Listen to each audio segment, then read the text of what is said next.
Hello everyone, this is dietitian Komal Agrawal and you are watching Get Healthy 24/7 and आज अब क्योंकि गर्मियाँ शुरू हो गई है तो आज हम बात करेंगे समर्स में हम अपनी स्किन को ग्लोइंग कैसे रख सकते हैं, अपनी स्किन को एक्ने फ्री कैसे रख सकते हैं। इन सब चीज़ों के बारे में मैं कुछ छोटी छोटी टिप्स दूंगी, तो अगर आप उनको ही फॉलो करते हो तो आप डेफिनेटली अपनी स्किन को हेल्दी बनाए रख सकते हो और गर्मियों में भी ग्लोइंग स्किन के ऑनर बन सकते हो आप।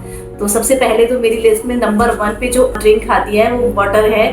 पानी एक ऐसा मिनरल है जो हमारी बॉडी को पूरा दिन हाइड्रेट रखता है, तो पानी बहुत ज़्यादा हेल्प करता है आपकी स्किन को ग्लो करवाने में। तो पानी का इंटेक जरूर करिए, आप 10 से 12 ग्लास पानी पूरा दिन में जरूर पीजिए, क्योंकि उससे बॉडी हमारी हाइड्रेट होती रहती है और हाइड्रेशन की वजह से बॉडी में से जो भी टॉक्सिसिटी है वो रिमूव होती रहती है, तो हमें स्किन पर किसी भी तरीके के एक्ने वगैरह होने के चांसेस कम हो जाते हैं। तो पानी का इंटेक अगर आप अच्छा कर लेते हैं तो आपकी स्किन काफ़ी हेल्दी रह सकती है। नेक्स्ट फूड में हमारा आता है विटामिन सी रिच फूड।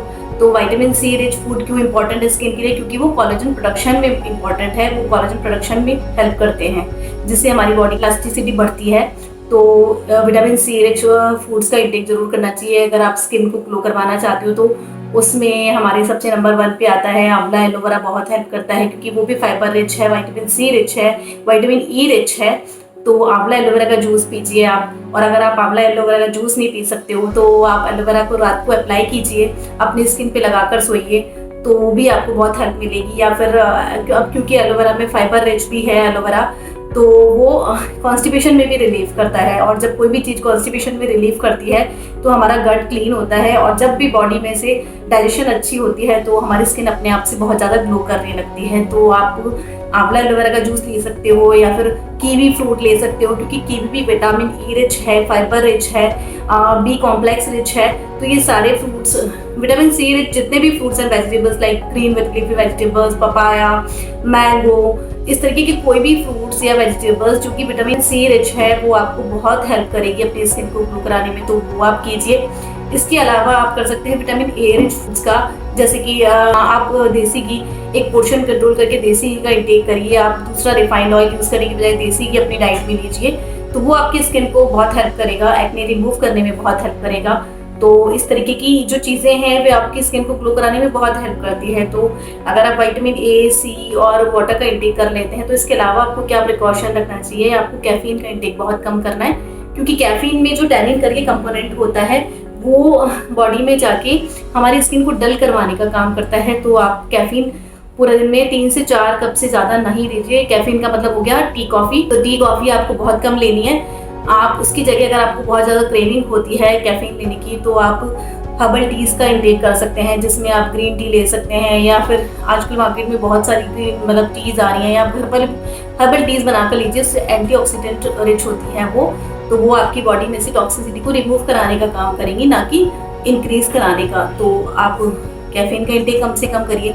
इसके अलावा आप शुगर का इंटेक बहुत कम कर दीजिए। आप रिफाइंड शुगर बिल्कुल मत लीजिए अपनी डाइट में, क्योंकि जब शुगर हम डाइट में लेते हैं तो वो भी बॉडी को डल करवाने का काम करती है।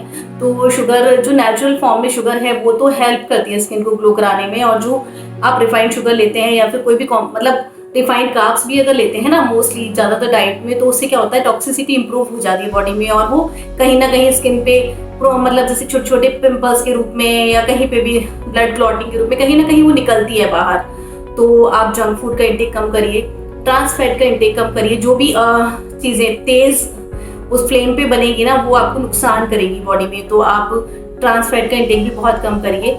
तो अगर इन सब चीज़ों को आप फॉलो कर लेते हैं तो आप अपनी स्किन को डेफिनेटली हेल्दी बनाए रख सकते हो। और एक हेल्दी और बैलेंस डाइट का लेना, तो मैं हमेशा ही बोलती हूँ कि हेल्दी और बैलेंस डाइट का लेना बहुत ज़्यादा इंपॉर्टेंट है, तो वो आप जरूर करिए। अगर आपको आयरन डेफिशिएंसी है तो आयरन डेफिशिएंसी की वजह से भी आपको डार्क सर्कल्स की प्रॉब्लम हो सकती है, तो आपको आयरन अपना टेस्ट करवाना चाहिए। अगर आपको आयरन डेफिशिएंसी आती है तो आपको आयरन रिच फूड जैसे कि पोमीग्रेनेट हो गया, स्पिनच हो गया, ग्रीन लीफ वेजिटेबल्स हो गई, कैल्शियम रिच फ्रूट्स वेजिटेबल्स का इंटेक जरूर करना चाहिए।